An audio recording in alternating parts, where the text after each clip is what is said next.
She walked into my kitchen at dawn like she'd been invited, lime cardigan, sunglasses, a takeout cup in hand, and told me, with a smile that didn't reach her eyes, that the view from my porch was ruining the neighborhood aesthetic.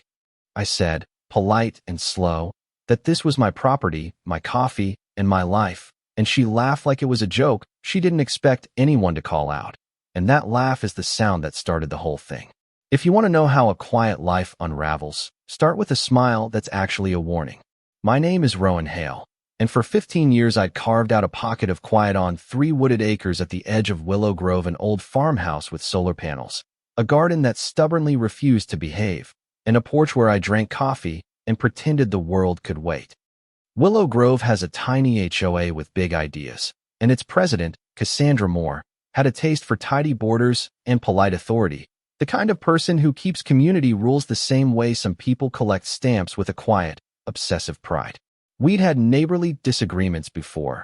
Nothing dramatic, a crooked mailbox, a paint color clash, but that morning she crossed a line I didn't know was there until I found myself standing in the living room eating pie crumbs, while she rearranged my curtains like she was staging a rental. The first act of this mess is small if you look at it casually.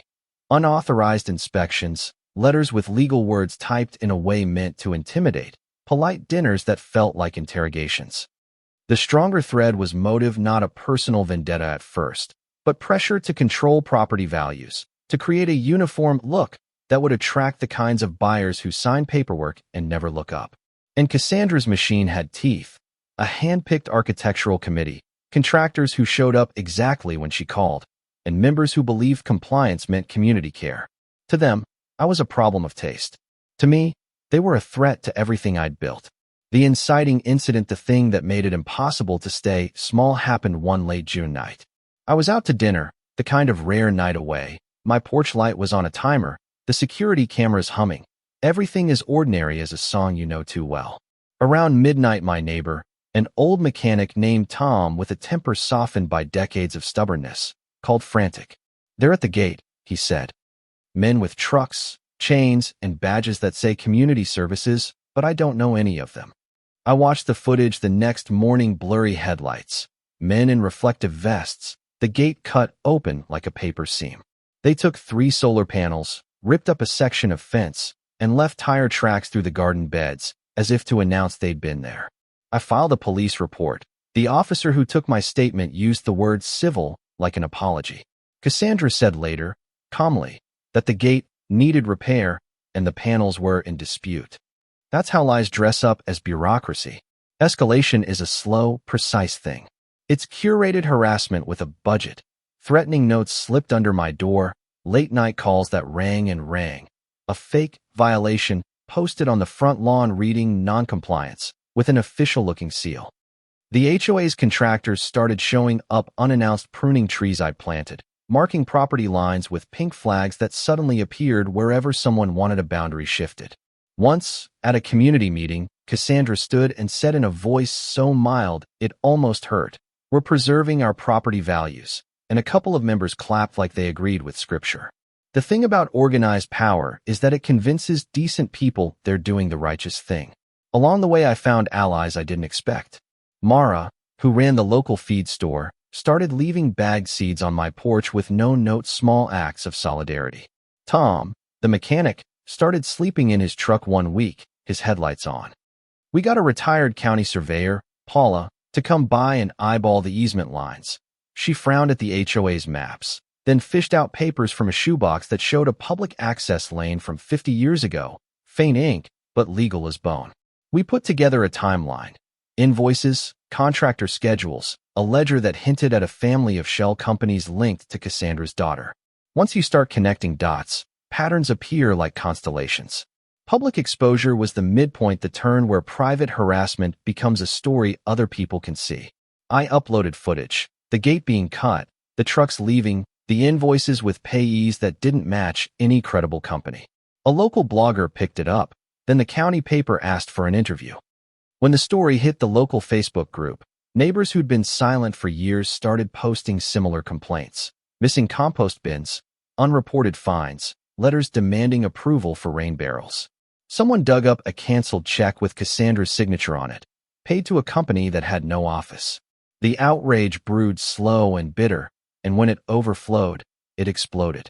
Courtroom drama isn't like TV, it's drier, full of exhibits and depositions, but when attorneys started filing motions, it felt cinematic anyway. The HOA argued compliance, community standards, the right to enforce bylaws. My lawyer said trespass, theft, conspiracy. Witnesses came forward. A contractor who'd laughed nervously in a coffee shop and admitted he'd been told to make a statement about safety reasons. A former board treasurer who'd kept copies of financials that didn't match meeting minutes. There were subpoenas, stacks of emails, and the discovery of accounts where HOA funds had been siphoned into personal expenses. The judge's face shifted during the hearing the way a tide changes slowly, undeniable. When the court issued a temporary restraining order against any further demolition and ordered an audit, some neighbors cheered like a team had scored in overtime. The antagonist isn't a cartoon villain. Cassandra is complicated. She sincerely believes in order, in curation, in control, and that belief mutates into something dangerous when backed by cash and a few good PR lines. In court, she testified with quiet fury that I'd weaponized publicity, that I was trying to ruin an institution that had served the town for decades. I remember looking at her then, not hatred now, but a kind of sadness, because power had given her a different mirror to look into. But sorrow doesn't return what was taken. The ruling was mixed. Criminal investigators flagged financial irregularities, and the civil court awarded damages for trespass and theft, while ordering a community referendum on the HOA structure.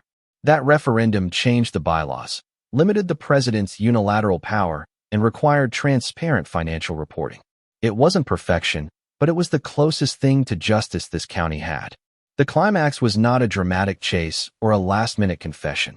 It was a slow unspooling in a quiet municipal building, pages of audited ledgers laid out on a table, neighbors watching through a one-way window, mouths pressed in lines.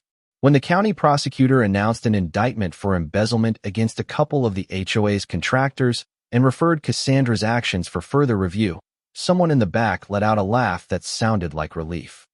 I walked out into the weak winter light with my arms full of court papers and the knowledge that the house was still mine, but that the victory belonged to a dozen small, stubborn resistances: Tom's headlights, Mara's seeds, Paula's maps, neighbors who finally decided the cost of silence was more than they could bear. But endings are messy, and ours stayed that way.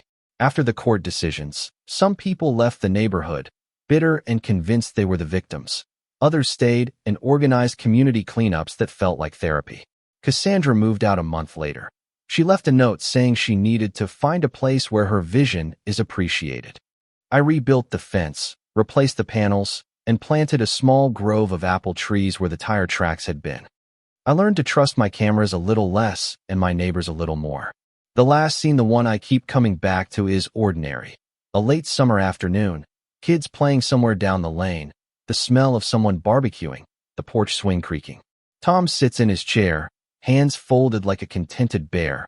Mara walks by carrying a sack of feed and waves, and I stand at the gate watching the sunlight through new leaves. It's not a tidy Hollywood ending. There are still tensions. The HOA model lingered in a new, reformed form, and some people still argue about paint and porches, but it's honest, and that counts. So what do you think? Was I right to fight, to make a fuss, to air private grievances in public? Or was there a better, quieter route I missed, one that might have kept neighbors intact and property values high without the headlines? Tell me what side you're on. The rule of community or the right to carve out your corner of the world? Drop your thoughts below, share the video if this hit home, and if you've ever had a neighbor who pushed too far, I want to read those stories. Because at the end of the day, these fights aren't just about fences or panels, they're about how much control we give each other, and whether a community can stay kind when it becomes efficient.